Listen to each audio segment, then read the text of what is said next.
14장 14절에서 25절 보셨는데요. 여호수아를 본받아서 라는 제목으로 하나님 말씀 전하겠습니다. 유명한 심리학자였던 레오 버스카글리아라는 교수님이 계신데, 이분이 자기 책에 자기 어머니에 대한 추억을 이렇게 소개합니다. 한 자락. 어느 날 아버지가 집에 들어오셔서 사업이 파산했다 라는 소식을 이제 알려야 되는데, 참 힘들었지만 그렇게 소식을 알렸을 때 어머니는 자기가 지닌 보석 목걸이를 내다 팔아서 그날 저녁 가족 잔치를 여셨다고 합니다. 나중에 이 소식이 다른 친척들에게 알려지면서 어머니가 막 비난받는 말들이 많아졌어요. 어떻게 그러냐고. 근데 그 이야기를 전해 들었을 때 레오 교수의 어머니는 조용히 이렇게 말했다고 해요. 그날 저녁이야말로 우리 가족에게는 다른 어떤 때보다 기쁨이 필요했던 저녁이었기 때문입니다 라고 대답했다고 합니다. 그날 아버지의 소감 물었을 때 레오 교수의 아버지는, 아내는 우리에게 자신의 보석보다 우리 가족이 더 소중하다는 것을 깨우쳐 주었고, 나는 그날 다시 용기를 갖고 내 인생에 도전하기로 결심하였습니다 라고 말했다고 합니다. 여러분, 사람에게 누구든지 자신이 중요하다고 느끼는 저마다의 가치가 있습니다. 그죠? 사람은 누구나 자신이 가치가 있다고 생각하는 것을 향해 삶을 달려갑니다. 아마도 레오 교수의 어머니는 돈보다 가족을 가장 사랑하는 소중한 가치에 두고 살았기 때문에 인생의 위기 가운데서 자신이 추구하는 가치에 따라서 결정하고 행동했던 거죠. 결국 남편은 아내의 응원에 힘을 얻어서 재기할 수 있었다고 합니다. 흔히 일반적 사람들은 돈의 가치를 두고 삽니다. 어쩌면 돈을 사랑하는 것이 인간의 본능인지도 모르겠습니다. 그래서 2000년 전 예수님께서는 이미 하나님과 재물을 겸하여 섬길 수 없다 그렇게 말씀하셨습니다. 사도 바울도 사랑하는 자신의 영적 아들 디모데에게 돈을 사랑하는 것이 일만하게 뿌리가 된다라고 조언했었습니다. 여러분, 돈의 가치를 둔 사람은요, 돈을 버는 곳이라면 아무리 먼 장소라 하더라도 어디든지 갈 것이고, 돈만 벌 수 있다면 무슨 일이든지 할 것 같습니다. 왜냐하면 돈의 최고의 가치를 두기 때문이죠. 또한 영화의 가치를 두는 사람은 무슨 일이 있어도 영화를 볼 것입니다. 시간이 부족해도 영화 볼 시간은 아마 남겨놓을 것 같습니다. 맛있는 음식을 먹는 것에 가치를 둔 사람은 한 끼 식사를 위해서 몇 시간 줄을 서고 몇 시간 차를 타고 가서 좋은 식당을 찾아가는 거 아무런 주저함이 없을 것 같습니다. 아무리 비싼 음식이라도 사 먹는 것을 아끼지 않을 것입니다.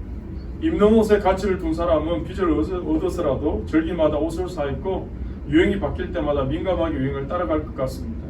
그러나 가치는 눈에 보이는 것이 아니고 눈에 보이지 않는 내면 세계에 있는 것입니다. 바다에 떠있는 배는 사람들 눈에 보이는 배의 크기나 외형에서 움직이는 게 아니고, 사람이 눈에 보이지 않지만 물 밑에 있는 기관이나 프로펠러나 기어에서 움직입니다. 아무리 아름다운 배라고 할지라도 물 밑에 있는 것들이 부실하거나 작동되지 않으면 그 배는 가라앉고 말 것입니다. 마찬가지로 사람을 움직이는 것도 그 사람의 내면에 있는 가치가 결정하는 것입니다. 여러분은 지금까지 무슨 가치를 최고의 가치로 지니고 살고 계십니까? 오늘날 현대인들은 사단이 뿌려놓은 덫에 걸려서 살아간다고 해도 과언이 아닙니다. 사단은 오늘 살아간 우리들에게 속도와 숫자라는 덫을 뿌려놨습니다. 그래서 남들보다 좀 더 빨리 성공해야 됩니다. 남들보다 좀 더 빨리 재산을 모아야 됩니다. 내 주위에 있는 사람들보다 좀 더 빨리 유명해지고 싶어 합니다. 그러나 여러분, 속도보다 중요한 것은 방향입니다.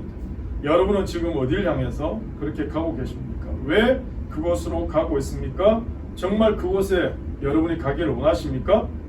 여러분의 인생에, 우리 인생의 종점은 어디라고 생각합니까? 천국입니까? 지옥입니까? 우리가 정말 세상을 떠날 때 내가 살 동안 열심히 일하지 못한 것을 후회할 사람이 과연 몇 명이나 되겠습니까? 사람을 만나보면요, 다들 시간이 없대요. 다들 바쁘대요. 그 생각해 봤어요. 과연 누구를 위해서, 무엇을 위해서 그렇게 바쁘게 살까 생각해 본 적이 있습니다. 지금도 사단은 우리에게 속삭입니다. 죽으면 다 끝이래요. 그런데 여러분, 사단이 세상에 뿌려놓은 가장 큰 거짓말입니다. 성경은 분명하게 경고합니다. 히브리서 9장 27절에 한 번 죽는 것은 사람에게 정해진 것이고 그 후에는 심판이 있다는 거죠. 세상에 한 번 태어난 사람 반드시 죽습니다. 그리고 그 후에는 심판이 있습니다. 사람은 누구나 한 사람도 예 없이 다 죽습니다. 그렇다면 죽음 이유를 한번 생각해 봐야 하지 않겠습니까? 엄마 뱃속에 있는 태아가요, 10개월 동안 손과 발이 만들어지잖아요. 완성되잖아요. 엄마 뱃속에서 태어나서 손과 발이 별로 필요 없어요. 그런데 왜 태아들이 손과 발을 가질까요? 태어나면 만질 물건이 있고 태어나면 디딜 땅이 있기 때문에 손과 발이 준비되는 것입니다. 우리가 이 땅을 살면서 왜 천국을 준비해야 됩니까? 죽음 이후에 영원히 살 천국과 지옥이 있기 때문이죠. 정말 가치가 있는 것은 잠시 있다가 없어지는 것이 아니라 영원한 것입니다. 그러나 이 세상에는 영원한 것이 없습니다, 여러분. 사람이 가지는 권력도 영원하지 않고 한 기업도 영원하지 않고 심지어 한 나라도 영원하지 않습니다. 그러나 하나님은 영원하십니다. 하나님 말씀은 영원하고 하나님의 나라는 영원합니다.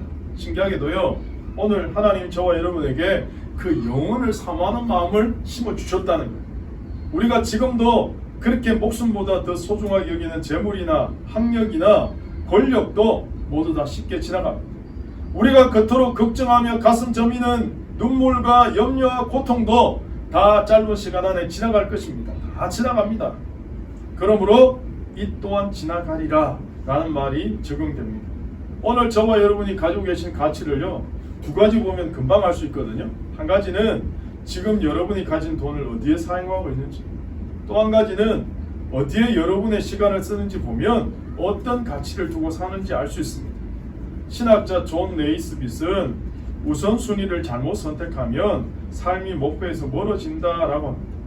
찰스 슈멜 같은 분은요, 우리들이 삶에서 만나는 온갖 딜레마들은 시간과 물질의 부족에서 오는 것이 아니고 일의 우선순위를 잘못 선택해서 온다라고 합니다. 제가 미국에 살 때 어떤 분이요, 미국에 왔을 때 하필이면 불이 났대요. 그래서 집을 뛰쳐나가면서 무엇을 가지고 나갈까 생각하다 두 가지를 가지고 나왔대요. 한 가지는 여권이고 또 다른 한 가지는 성경책. 그래서 이분은 일평생 하나님이 자기 인생에 허락하신 가장 큰 선물인 성경책을 붙들고 살았고, 지금 하나님 말씀이 성경이 가장 큰 선물이라고 고백하신 걸 본 적이 있습니다. 오늘 우리가 함께 보시는 이 말씀은 여호수아의 고별 설교입니다. 여러분. 하나님의 사람으로 일평생을 살았던 그가 마지막으로 그의 후손들에게 던진 도전과 함께 귀한 선물이 담겨져 있습니다. 다른 어떤 선물보다 가장 값진 선물을 후손들에게 주고 있는 여호수아의 모습을 여러분 보고 계십니다. 저는 특별히 오늘 여호수아서 24장 14절 15절을 참 좋아합니다. 언젠가 우리 아이들이 크가면 이 말씀을 우리 집 가훈으로 삼아야지 할 정도로 좋아하는 말씀이 여호수아 24장 14절 15절입니다. 저는 이 말씀이 너무 좋습니다. 저는 이 말씀이 오늘 예배하는 여러분 모든 가정들이 허락하신 가훈이 되기를 예수 그리스도의 이름으로 축복합니다. 여러분, 우리가 오늘 예배 시간에 이렇게 살기로 결단만 하면 하나님이요 도와주세요. 성령님이 그 결단을 이루가도록 역사하십니다. 문제는 우리가 하나님 앞에서 헌신을 고백하는 일입니다. 하나님의 사람 여호수아는 젊었을 때부터 하나님을 의지하고 하나님을 경험했던 사람인데요, 그 인생에 산봉우리 같은 아름다운 간증들이 몇 개 있습니다. 특별히 여호수아는 그 신앙의 간증을 통해서 더욱 하나님을 의지하고 하나님 사람으로 살게 된 거죠. 저는 오늘 여호수아 24장을 마무리하면서 여호수아 인생을 여기까지 이끌고 온 결코 놓칠 수 없는 신앙의 세 가지 습관, 신앙의 세 가지 승리 공식을 소개하면서 믿음의 병장인 여호수아를 본받아 살고자 합니다. 첫 번째는 기도의 습관이거든요. 출애굽기 17장 사건인데요. 출애굽기 17장 사건에 보시면 이스라엘 백성들이 출애굽한 이후에 광야의 길을 가다가 르비딤에 도착했는데 마실 물이 없는 거예요. 물이 없으니까 목이 마르니까 당연하겠지만 모세와 하나님을 원망하는 거예요. 그러니까 이스라엘 백성들이 원망하고 있을 때 그 타이밍에 아말렉이 딱 쳐들어오는 거예요. 그러니까 모세가 여호수아에게 사람들을 데리고 나가서 아말렉과 싸우러 가거든요. 그리고 하나님의 사람 모세는 산에 올라가서 어떻게 기도하잖아요. 모세의 기도의 손이 올라가면 이기고 내려오면 지는 거예요. 옆에서 지켜본 아론과 훌이 이편 저편에서 모세의 손을 붙들어 올렸을 때 해가 지도록 모세의 손이 내려오지 않으니까 이스라엘이 승리하게 됐다. 이게 출애굽기 17장이거든요. 여기서 여호와 니시, 여호와는 나의 깃발이다 라는 고백이 생겨난 이야기 아닙니까? 여러분, 우리가 보통 모세나 아론이나 훌에 관심이 있지 여호수아에게 별로 관심이 없을 수도 있는데, 여호수아가 무슨 군사학적 훈련 받은 것도 아니고 사관생도도 아닌데, 그런데 하나님의 사람 모세의 명령이 따라 나가 싸운 거예요. 그러니까 아말렉과 싸우고 있는데 이게 지금 내 전쟁에 내 힘으로, 나의 어떤 그런 지략으로, 아니면 나의 칼날로 이기는 게 아니고 하나님의 사람이 기도하는 이 손에 승패가 달려있다는 걸 여호수아는 경험하는 거죠. 마치 다윗이 블레셋 장수 골리앗을 대적할 때 여호와의 구원하심이 칼과 창이 있지 않고 전쟁은 여호와께 속했다 고백했던 것처럼 똑같습니다. 여호수아는 젊은 시절 인생의 가치관을 결정하는 중요한 시기에 하나님의 사람이 기도할 때 하나님 역사하시는구나, 하나님 응답하시는구나 할 사실을 온몸으로 경험한 거예요. 그러니까 일평생 여호와는 그 신앙의 경험, 훈련, 간증을 통해 늘 광야의 이스라엘 백성을 이끌어갈 때도 하나님 앞에 늘 교제하며 엎드렸던 사람이죠. 여러분 여호수아서 전체를 보시면 항상 중요한 사건을 전후해서 여호수아가 뭐예요? 하나님 늘 교제하잖아요. 하나님께 묻잖아요. 하나님과 항상 동행하잖아요. 이게 습관화된 거예요. 비록 여호수아가 완전한 지도자는 아니었지만 하나님과 늘 동행한 사람이었다는 거죠. 실수도 단점도 그래서 하나님의 손에 의해서 따듬어질 수 있었던 거죠. 그러므로 중요한 것은 우리가 하나님께 열심히 붙어있는 것입니다. 지금 여호수아는 분명히 다른 신들을 섬기지 말라 부탁합니다. 하나님만 섬기기 위해서 그는 다른 신들을 섬기는 가나안 사람들과 오고 가며 교제하지 말라고 합니다. 왜냐하면 가나안 사람들은 폭력과 음란과 황금을 상징하는 여러 신들을 예배하는 사람들이거든요. 사실 여러분 인간은 자신이 경배하는 대상을 담게 되어 있습니다. 그렇기 때문에 가나안 사람들은 음란하고 폭력적입니다. 그리고 물질 만능주의에 젖어 있습니다. 돈이면 무엇이든지 다 된다고 생각하는 사람들이었습니다. 엄격하게 말하자면 가나안에 있는 사람들은요 무신론자 한 명도 없어요. 사람들 다 돈이라는 신, 권력이라는 신, 음란이라는 신을 숨기고 살아가기 있기 때문이죠. 아니면 하다못해 자기 자신이라도 신격하고 살고 있는 겁니다. 이게 이스라엘에만 국한된 이야기가 아니잖아요. 이 모든 것들이 당장에는 나에게 대단한 것을 가져다 줄 것 같지만 결국 나의 영혼을 파괴시키는 거거든요. 여호수아가요 다른 신들의 이름을 부르지 말라 그러는데 여기서 부르다라는 이 히브리어 뜻은 기억하여 언급하는 것 이거거든요. 그러니까 다시 말해서 아예 입술에서부터 아예 끊어버리라, 생각에서부터 차단해라 이 말이에요. 네. 사도 바울이 신앙이란 경기장에서 달리기 하는 운동선수와 같다 그러거든요. 여러분 만약 운동선수가 꼬리 지점을 바라보지 않고 결승점 바라보지 않고 누가 나 응원하러 한다 관중석 두리번 하면 그 선수 1등 할 수 없죠. 죄란 우리의 초점을 하나님으로부터 멀어지게 만드는 거거든요. 오늘날 우리 그리스도인들의 가장 큰 문제는 하나님을 열심히 바라보고 신뢰해야 되는데 너무 세상을 열심히 바라본다.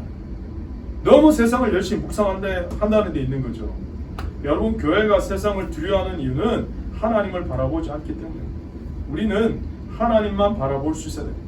비록 포로 2세 출신이었지만 아닥사스드 왕의 술 맡은 관원장이었던 느헤미야는 왕이 내게 이르시되 그러면 내가 무엇을 원하느냐 하시기로 곧 내가 하늘의 하나님께 목도하고 이렇게 나옵니다. 요 느헤미야는 매 순간 하나님을 의식하고 모든 삶의 문을 열어가시는 그 놀라운 역사가 살아계신 하나님을 바라보는 삶의 자세에서 있다는 걸 알았기 때문에 느헤미야는 그 순간에도 하나님께 기도했다. 그 짧은 시간. 여러분 상황은 바뀌어도 바뀌지 않는 건 나를 둘러싼 방패와 같이 하나님을 바라보는 믿음입니다. 오늘 저와 여러분의 시선이 하나님의 시선과 마주칠 때 여러분 스파크가 일어나고 역사가 일어날 줄 믿습니다. 우리는 우리의 삶을 통해서 섭리하시는 하나님의 손길을 고백하고 느낄 수 있어요. 어떤 사람은요 하나님은 그냥 주일날 예배 시간에만 역사하시고 평일날은 간섭하지 마세요. 내 마음대로 살 수 있습니다. 이렇게. 근데 여러분 이 주일만 하나님이 역사하십니까? 주인이십니까? 내일부터 시작되는 모든 삶도 하나님이 주인이시잖아요. 잊어버리지 마시고 하나님과 온전히 동행하시길 축복합니다. 여호수아가 하나님을 바라보았던 것처럼 오늘 우리 모두가 하나님을 열심히 바라보고 묵상할 때 우리를 둘러싼 환경과 사건보다 위대하신 하나님의 능력을 힘입어 기도의 사람 여호수아처럼 승리할 수 있을 줄 믿습니다. 두 번째는 믿음의 습관입니다. 이게 민수기 13장 14장 사건이거든요. 여호수아 인생 가운데 살펴봐야 될 두 번째 큰 사건이 민수기 13장 14장이에요. 12지파 가나안 족장들이 가나안 정탐의 임무를 띠고 갈렙을 포함해서 여호수아와 함께 40일 동안 가나안 땅을 정탐하고 오잖아요. 그들이 정탐하고 보고가 어떻게 됩니까? 10명의 다수의 족장들은 그 땅을 악평하잖아요. 부정적으로 보고하잖아요. 그러니까 어떻게 해요? 전 이스라엘 백성들 마음에 원망과 두려움이 가득 찬 거예요. 그런데 유독 여호수아 갈렙만큼은 어떻게 고백합니까? 다만 여호와를 거역하지 말라. 또 그 땅 백성을 두려워하지 말라. 그들은 우리의 먹이다. 옛날 표현으로 밥이다. 그들의 보호자는 그들에게서 떠났고 여호와는 우리와 함께 하시느니라. 그들을 두려워하지 말라 선언하는 거예요. 여호수아나 갈렙은 자신의 환경을 바라보기보다 더 크신 하나님을 신뢰한 사람들인 거죠. 우리가 인생을 살아가면서 하나님보다 사건과 환경의 문제가 더 커 보이기 시작하는 순간 낭만과 두려움이 우리에게 물밀듯 밀려올 것입니다. 하나님의 사람들은 자신에게 닥친 환경을 부정적으로 바라보지 않습니다. 오히려 그 환경을 하나님이 역사하실 사건으로 바라보는 거죠. 왜냐하면 모든 것을 믿음으로 해석하기 때문입니다. 하나님의 사람 요사는 믿음의 사람이었어요. 하나님이 함께 하신다는 믿음으로 역사를 이뤄낸 사람입니다. 근데 여러분, 우리의 본능은요, 자꾸 하나님을 멀리하고 뛰쳐나가래. 그냥 네가 알아서 하래요. 네 힘을 믿고 살래래요. 네 멋대로 살래. 네 인생은 네 거니까 네가 한번 열심히 살아보래요. 여러분, 이게 바로 위험한 유혹의 시초입니다. 하이에나가 사자 새끼들을 공격할 때 가장 먼저 어미 사자로부터 떨어져 있냐를 확인한다고 그래요. 어미 사자의 간섭이 귀찮다고 자유를 찾아 홀로 떨어진 새끼 사자는 곧바로 난폭한 하이에나 떼들의 사냥감이 됩니다. 마찬가지로 하나님을 떠난 인간은 언제 악한 세력이 발휘될지 모르는 연약한 존재라는 거죠. 스스로를 강하다고 여기고 자신을 과신하는 교만을 버려야 됩니다. 오늘도 우리가 이 땅을 살면서 승리하는 비결은 하나님께 붙어있는 겁니다. 세상의 리더십은 홀로 서기를 강조합니다. 그러나 하나님의 리더십은 하나님 옆에 끝까지 붙어있기를 훈련시킵니다. 여호수아가 모세의 뒤를 이어서 이스라엘 민족 전체의 지도자가 된 것은 나이 80에서 85세 정도로 추정되거든요. 그로부터 가나안 정복 전쟁이 한 7년 반 정도, 그리고 점령한 땅들을 안정시키는데 한 17년, 18년, 그리고 마침내 여호수아가 110세에 세상을 떠나거든요. 그러니까 계산해 보니까 실제로 이스라엘의 지도자로 봉사한 게요 25년 정도밖에 안 돼요. 결국 여호수아는 110년 인생에서 85년을 준비하고 25년을 하나님께 쓰임 받은 거예요. 우리는 조금 준비하고 오래 우려 먹으려고 그러잖아요. 근데 하나님은 그렇지 않다는 거예요. 모세를 80년 준비시키시고 40년 동안 지도자로 세우신 거죠. 다윗은 무려 15년 동안 광야에서 준비시키고 이스라엘 왕으로 세우십니다. 예수님도요 30년을 침묵 속에 준비시키시고 3년 동안 공생에 의하신 거예요. 사실 탁월하고 뛰어난 사람일수록 남의 밑에 오래 있기를 싫어하잖아요. 명령을 내리고 싶어하지 남의 명령 따르고 싶어하지 않잖아요. 그런데 여호수아는 훌륭한 자질이 있는데 모세 리더십 밑에서 40년을 충실하게 섬깁니다.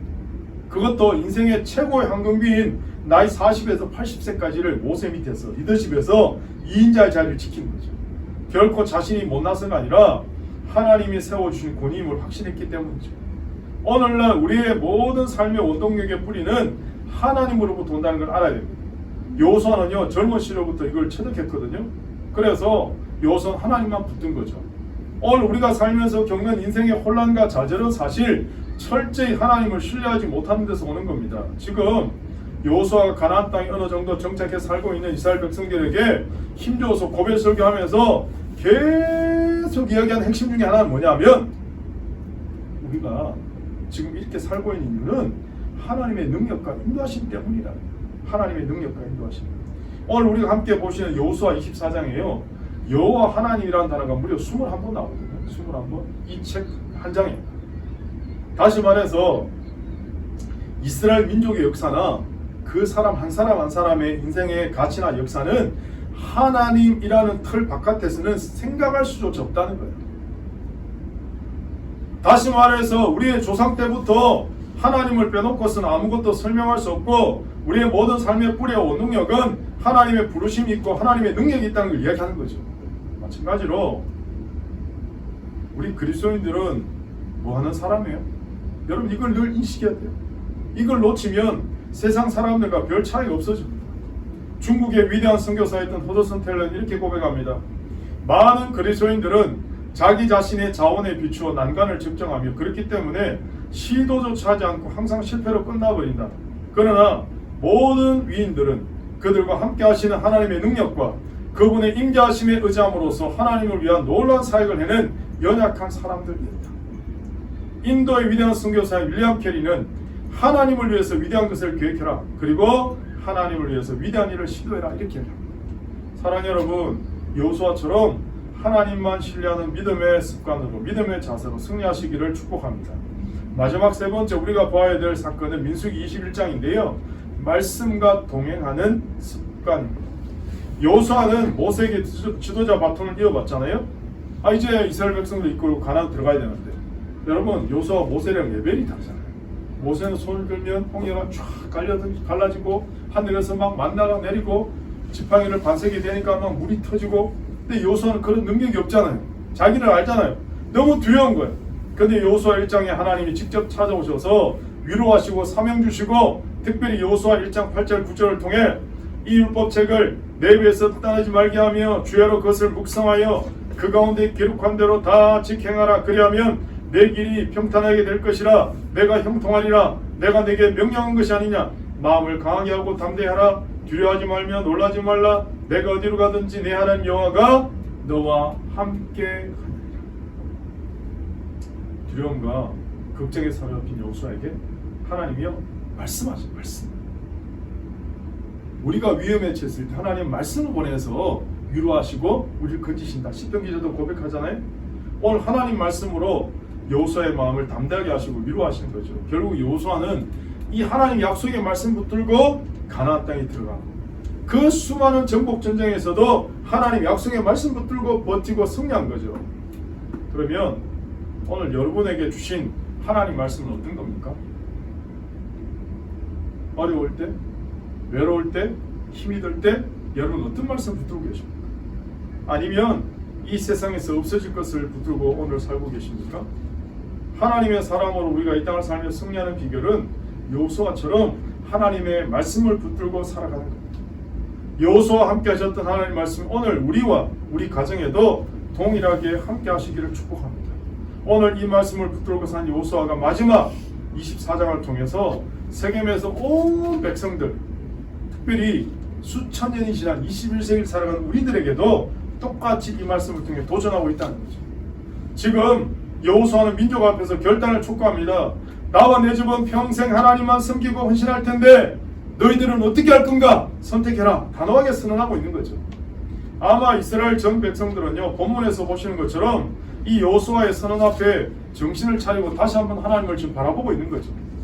여러분, 사람의 마음이 얼마나 간사한지, 가나안 정복 전쟁 끝난 지가 10년 조금 지났는데 이제 좀 살만해졌다고 오만해지고 하나님 두려워하지 않고 막 이런 분위기가 막 스물스물 이스라엘 백성들한테 퍼지고 있는 거예요.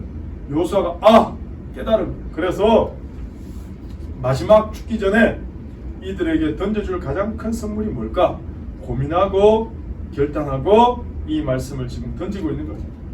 이미 우리가 삶을 통해서 경험하고 살지만, 여러분, 우상은 단숨에 이루어지지만 신앙적 삶은 오랜 시간 훈련과 연단을 통해 완성되어 가는 거예요.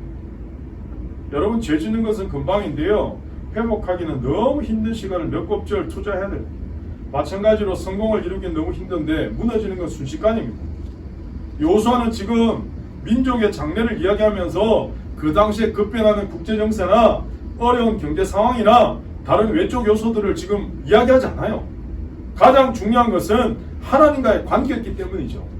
여호수아가 현실을 부인하고 외면하는 게 아니거든요. 여러분 아시겠지만 여호수아는요, 누구보다 최선을 다해서 열심히 산 인물이에요.